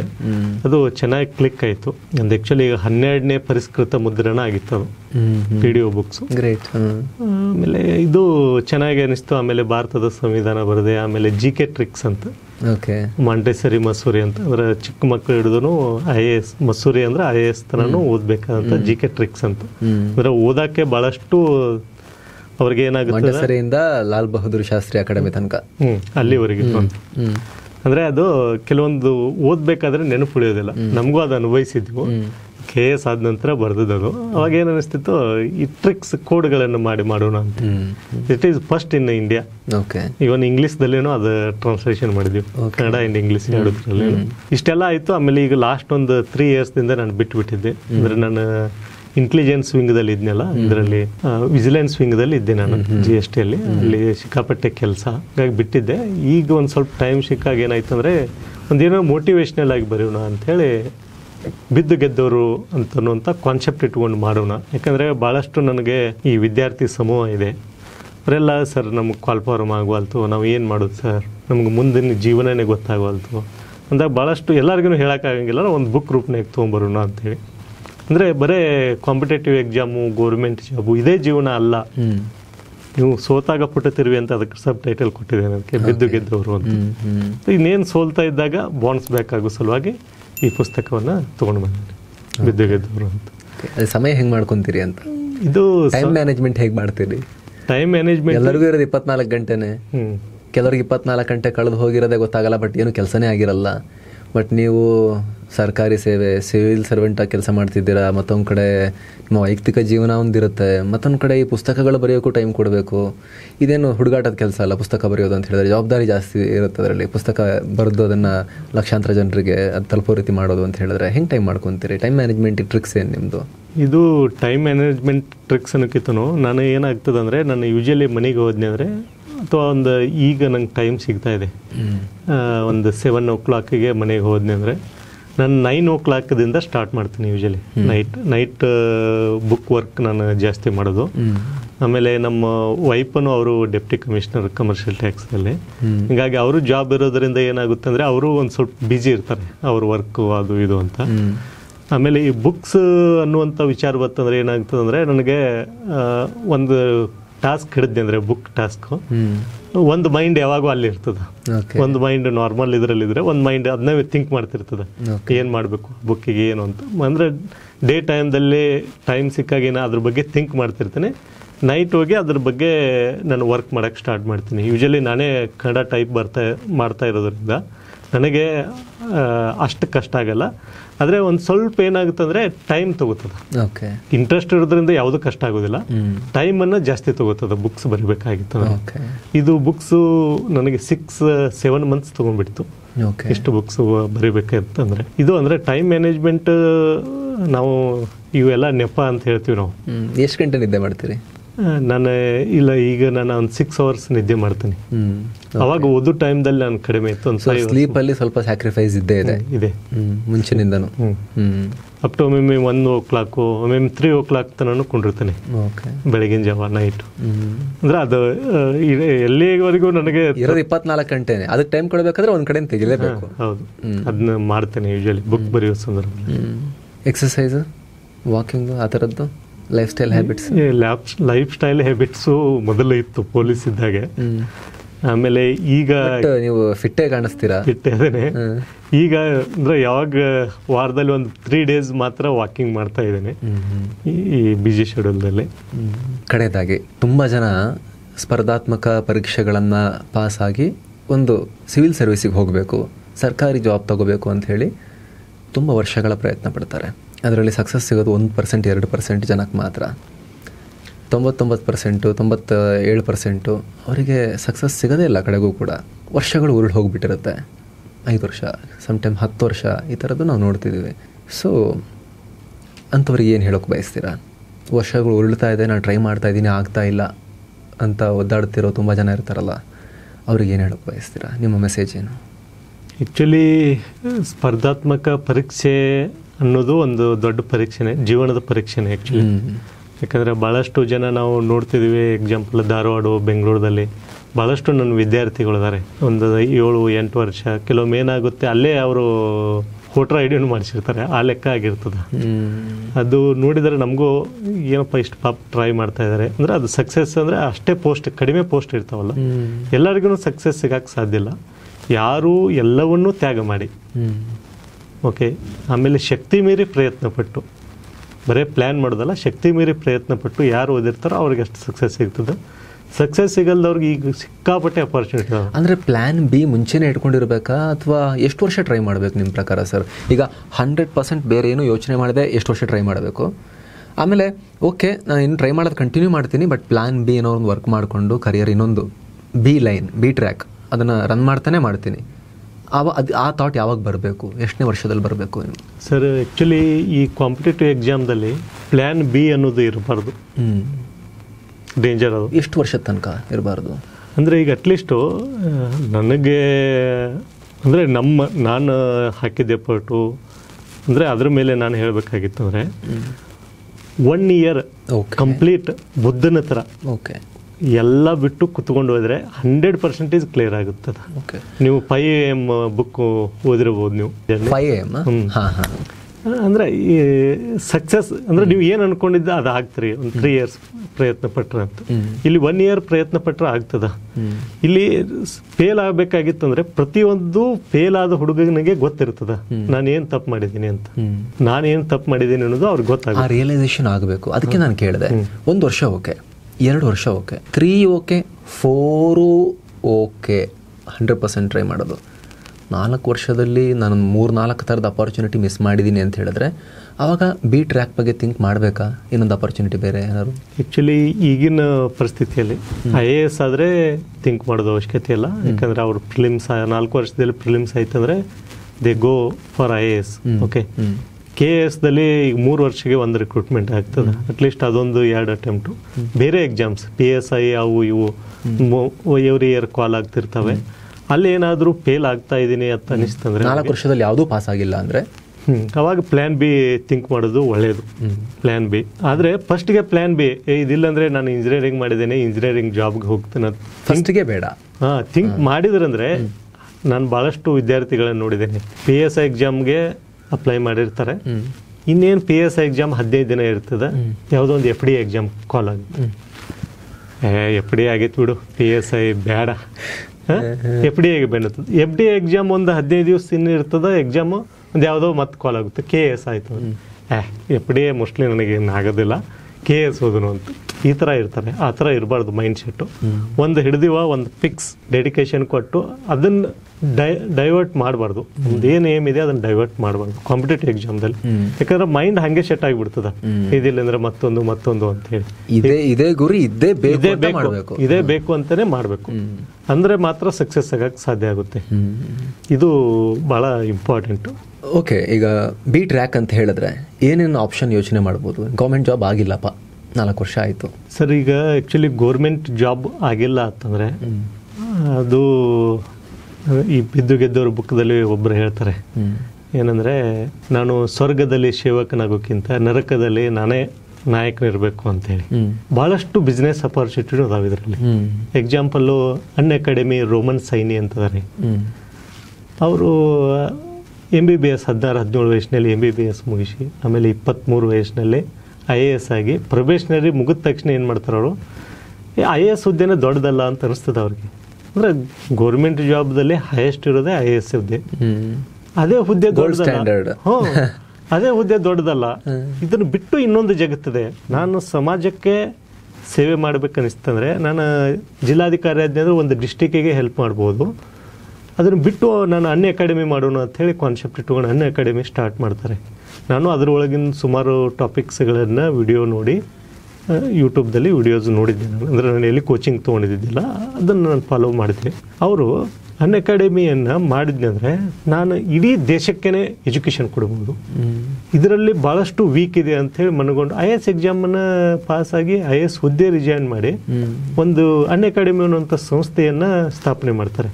ಇಟ್ಸ್ ವರ್ತ್ ಎಷ್ಟು ಗೊತ್ತಾ? 22,000 ಕೋಟಿ, 22,000 crore. ಅಂದರೆ ನಮ್ಮಲ್ಲಿ ಐಡಿಯಾಸ್ ಇದ್ದು ಅಥವಾ ನಮ್ಮಲ್ಲಿ ಕ್ರಿಯಾಶೀಲ ಮನಸ್ಸು ಇತ್ತಂದರೆ ಬರೀ ಗೋರ್ಮೆಂಟ್ ಜಾಬ ಇಂಪಾರ್ಟೆಂಟ್ ಅನಿಸೋದಿಲ್ಲ.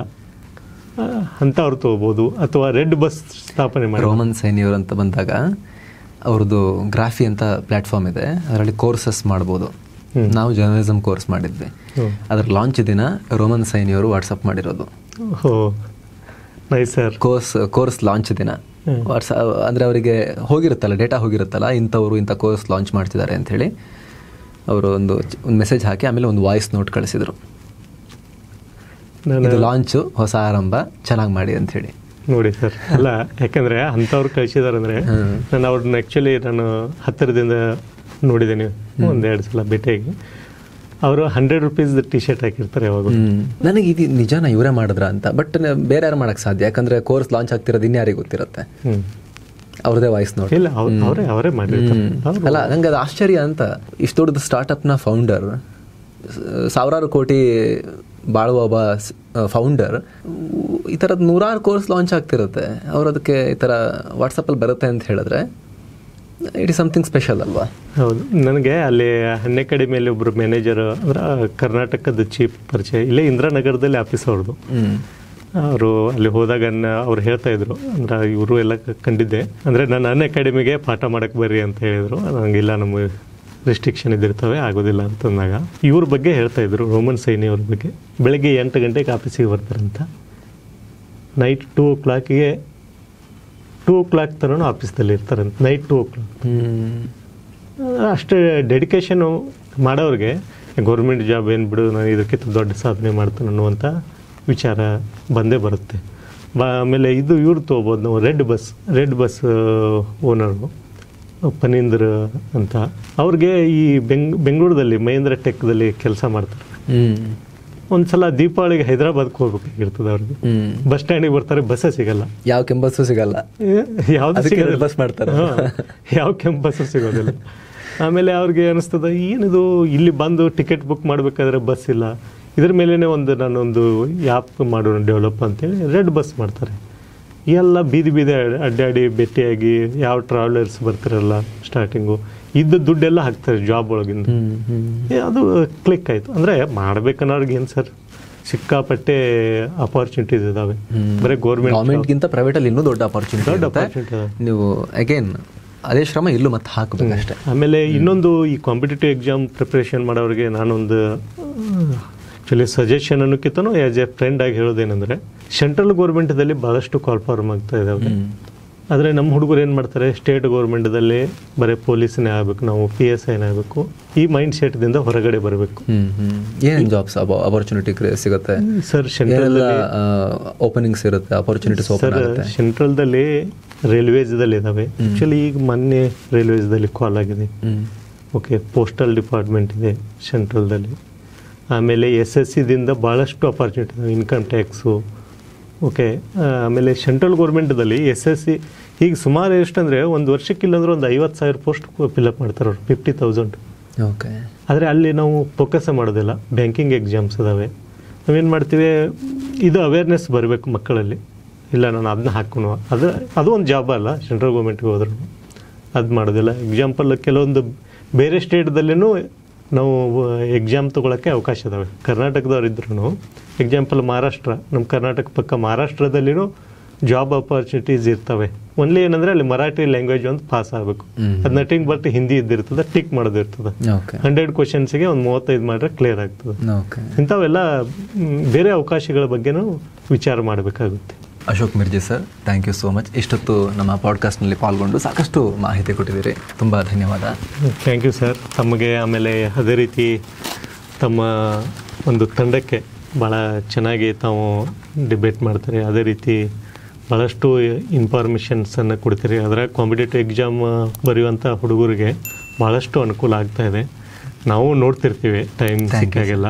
ಓಕೆ, ಅದೇ ರೀತಿ ತಮಗೆ, ತಮ್ಮ ಒಂದು ವೀಕ್ಷಕರಿಗೆ ನನ್ನನ್ನು ಇಲ್ಲಿ ಕರೆಸಿ ಇದೊಂದು ಅವಕಾಶ ಮಾಡಿಕೊಟ್ಟೋದಕ್ಕೆ, ಒಂದು ಸಣ್ಣ ಬುಕ್ ಸಲುವಾಗಿ ಇಷ್ಟು ದೊಡ್ಡ ಅವಕಾಶ ಮಾಡಿಕೊಟ್ಟೋದಕ್ಕೆ ಎಲ್ಲರಿಗೂ ನಾನು ಈ ಮೂಲಕ ಧನ್ಯವಾದಗಳನ್ನು ತಿಳಿಸ್ತೀನಿ. Thank you sir, thank you so much. ನಿಮ್ಮ ಜರ್ನಿ ನನಗೂ ವೈಯಕ್ತಿಕವಾಗಿ ತುಂಬ ಇನ್ಸ್ಪಿರೇಷನ್ ಕೊಟ್ಟಿದೆ.